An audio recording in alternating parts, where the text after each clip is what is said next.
Hello नमस्कार तपाईहरुलाई म आजको यस भिडियोमा एसआईपी जसको फुल फर्म छ सिस्टमेटिक इन्भेस्टमेन्ट प्लान मा कसरी रजिस्टर गर्न सकिन्छ भन्ने कुरा देखाउन गइरहेको छु।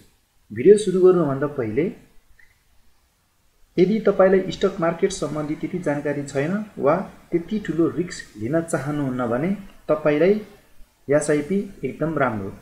नेपालमा हाल सञ्चालनमा रहेको 6 वटा सिपको चोइसेस छ। त्यो मध्ये तपाईले जुनमा पनि खोल्न सक्नुहुन्छ। तर मैले यस भिडियोमा NIBL सहभागिता फन्डमा कसरी रजिस्टर गर्ने भन्ने कुरा देखाउन गइरहेको छु। त्यसैले भिडियो सुरु गरौँ। त्यसको लागि मैले क्रोम ब्राउजर खोलेँ र यसमा सर्च गर्ने NIBL SAPITAL यो सर्च गरे भने यसमा आउँछ niblcapital.com। यो खोले र यो खोलिसकेपछि यसरी NIBL S क्यापिटलको वेबसाइट खुल्छ र यसमा अहिले देखाइरहेको छ करेन्ट NAV आजको दिनमा 10.07 छ। यसैको आधारमा हामीले म्युचुअल फन्डको युनिट्सहरु कारोबार गर्ने।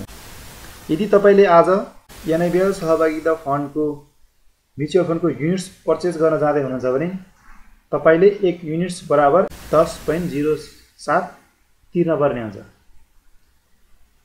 र रजिस्टर गर्नको लागि यो म्युचुअल फन्ड्समा जाने र यसमा गइसकेपछि यसमा छ फर्स्टमा अनलाइन NIBL सहभागिता फन्ड यसमा जाने। यसमा गइसकेपछि यस साले खुल्छ र यसमा देखाएको छ यदि तपाईले युनिट्स पर्चेज गर्ने हो भने यसबाट गएर पर्चेज गर्न सक्नुहुन्छ। एसआईपी रजिस्ट्रेसन गर्ने हो भने यसबाट गएर रजिस्ट्रेसन गर्ने। एसआईपी को पेमेन्ट गर्ने हो भने पेमेन्ट। यसमा छ डिभिडेन्ड रिइन्भेस्टमेन्ट साइन अप गर्ने हो भने लगइन गर्ने यसमा छ सबै। तर अहिले हामीले रजिस्ट्रेसन गर्ने त्यसैले एसआईपी रजिस्ट्रेसन यसमा जाने। यसमा गइसकेपछि यसमा खुल्छ एसआईपी रजिस्ट्रेसन फर्म व्यवस्थित लगानी योजना दर्ता फारम र यसमा डिटेल्स भर्ने।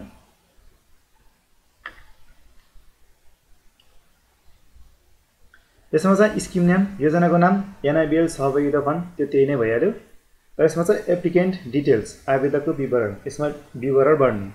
डिपोजिटरी पार्टिसिपेन्ट तपाईको डिम्याट एकाउन्ट भएको ब्याङ्क चुज गर्ने र यसमा BOID नम्बर तपाईको डिम्याट एकाउन्ट नम्बर लेख्ने। यसमा 8 वटा लेखिसकेपछि यसमा नाम आवेदकको नाम र यसमा छ इमेल आईडी लेख्ने र यसमा छ कन्ट्याक्ट नम्बर तपाईको मोबाइल नम्बर र यसमा छ ओटीपी पाउनको लागि गेट ओटीपी गर्ने। गेट ओटीपी गरिसकेपछि OTP send to your mail and contact number please enter OTP and click on verify भनेर भनेको छ। यसरी हामीले मेसेजमा ओटीपी आउँछ। ओटीपी आइसकेपछि त्यो ओटीपी यसमा राख्ने।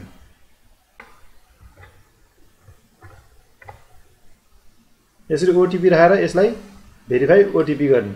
भेरिफाई ओटीपी गरिसकेपछि ओटीपी भेरिफाइड सक्सेसफुल भनेर आउँछ।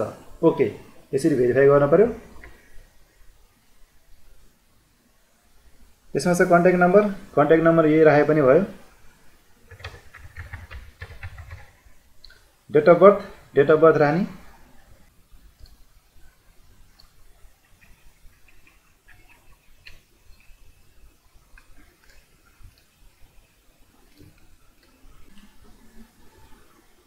र यसमा सिटिजनशिप नम्बर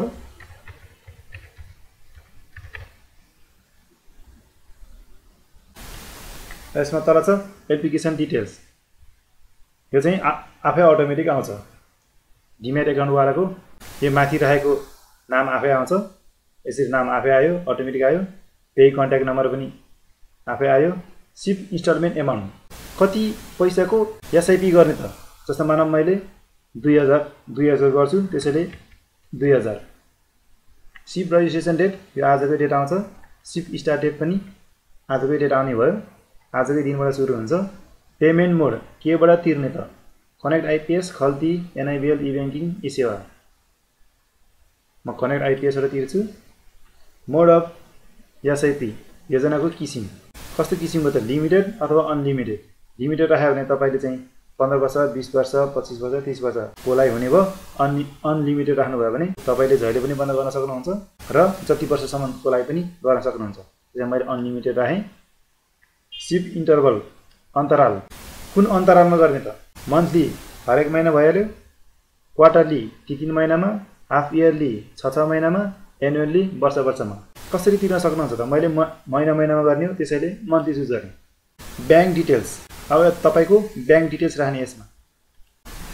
यो ब्याङ्क राखेँ, एकाउन्ट नम्बर राख्ने। एकाउन्ट नम्बर राखिसकेपछि र यसमा छ सिटिजनशिप नागरिकता। यसमा भनेको छ document size must be less than 1 MB 1 MB भन्दा सानो हुन पर्यो। एन्ड जेपीजी पीएनजी र जेपीजी फर्मेट मात्र एसेट हुन्छ, पीडीएफ वाला एसेट हुँदैन। मसँग फोटो छ त्यसैले यो एट्याच गर्नको लागि चुज फाइल।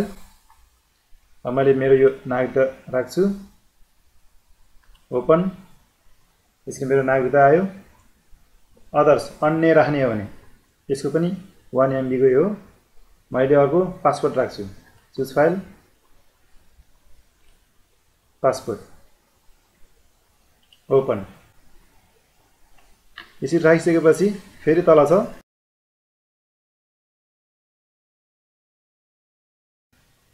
डिक्लेरेसन। घोषणामा भनेको छ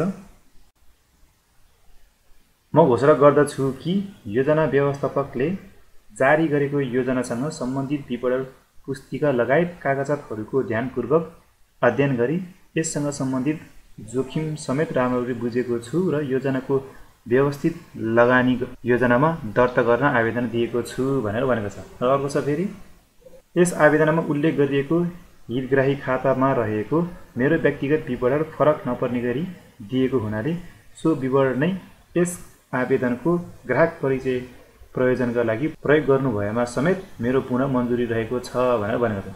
र अर्को छ फेरि म घोषणा गर्दछु कि इकाइहरू खरिद गर्न भुक्तान गरेको रकम तल उल्लेखित वैधानिक स्रोतद्वारा प्राप्त गरिएको र यो सम्पत्ति शुद्धिकरण वा आतंकवादी कार्यमा लगानीको आशयले गरिएको होइन भनेर भनेको छ।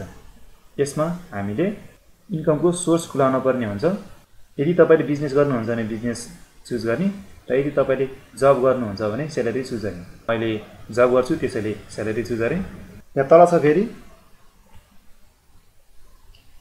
यदि तपाई अन्य कसैको नाममा आवेदन दिँदै हुनुहुन्छ भने कृपया आवेदकको नागरिकता नाता खुल्ने कागजात वा आफ्नो नागरिकता मध्ये कुनै एक तल अपलोड गरी जानकारी गराउनु होला भनेर भनेको छ। यदि तपाईले अरु कसैको एप्लाई गरिराख्नु भएको छ भने त्यसमा तपाईले आफ्नो नागरिकता एट्याच गरेर के नाता पर्छ त्यो सबै कुरा आउने भनेर भनेको छ। यो मैले स्वयं आफैले गरेको, त्यसैले चाहिँ मैले एट्याच गर्न परेन। यसमा तल छ फेरि do you want to enrol in dividend reinvestment plan भनेर भनेको छ। हाम्रो मेन इम्पोर्टेन्ट भनेको यो, यदि तपाईले डिभिडेन्ड पाउनु भएको पैसाले फेरि म्युचुअल फन्डको युनिट्स किनेर त्यसैले रिइन्भेस्टमेन्ट गर्ने हो भने तपाईले यसमा टिक मार्क लगाउन पर्ने हुन्छ। तर यदि तपाईको यो टिक मार्क छुट्यो भने जुन तपाईले डिभिडेन्ड पाउनुहुन्छ त्यो फेरि रिइन्भेस्टमेन्ट हुँदैन। हामीले चाहिएको भनेको कम्पाउन्डिङ हो। त्यसैले तपाईले जुन डिभिडेन्ड पाउनुहुन्छ त्यसलाई फेरि रिइन्भेस्टमेन्ट गर्ने। रिइन्भेस्टमेन्ट गर्यो भने बल्ल हामीलाई चाहिँ अलि फाइदा हुन्छ। त्यसैले यसमा चाहिँ टिक मार्क राख्न नभुलाउनु होला। र यसमा तल छ डिक्लेरेसन घोषणा। म निम्न बमोजिमको जानकारीसँग NIBL सहभागिता फन्ड अन्तर्गत लाभांश पुनः लगानी योजनामा दर्ता हुन चाहन्छु। साथै म उक्त योजनाबाट प्राप्त गर्ने लाभांश रकम आवश्यक कर तथा डीपी शुल्क कट्टा गरी प्राप्त गर्ने रकमलाई यस निवेदन बमोजिम योजनामा पुनः लगानी गर्न मन्जुर गर्दछु र यो निवेदन म अर्को लिखित जानकारी नगराएसम्मका लागि लागू हुने उद्घोष गर्दछु भनेर भनेको छ। यदि गरिसकेपछि पेमेन्ट गर्नका लागि प्रोसिड फर पेमेन्ट गर्ने। प्रोसिड फर पेमेन्ट गरिसकेपछि यसरी आउँछ कनेक्ट आइपीएस खल्ती NIBL को ब्याङ्किङ अथवा इसेवा कुनबाट पेमेन्ट गर्ने हो त्यो एउटा चुज गरेर तपाईले पेमेन्ट गर्नुभयो भने तपाईको फर्म सबमिट हुन्छ र सबमिट भइसकेपछि तपाईलाई 24 घण्टा भित्रमा तपाईको इमेलमा पर्चेज गरेको युनिट सहित रिसिप्ट पनि तपाईको इमेलमा पठाउँछ र त्यसपश्चात तपाईको एसआईपी सुरु हुन्छ।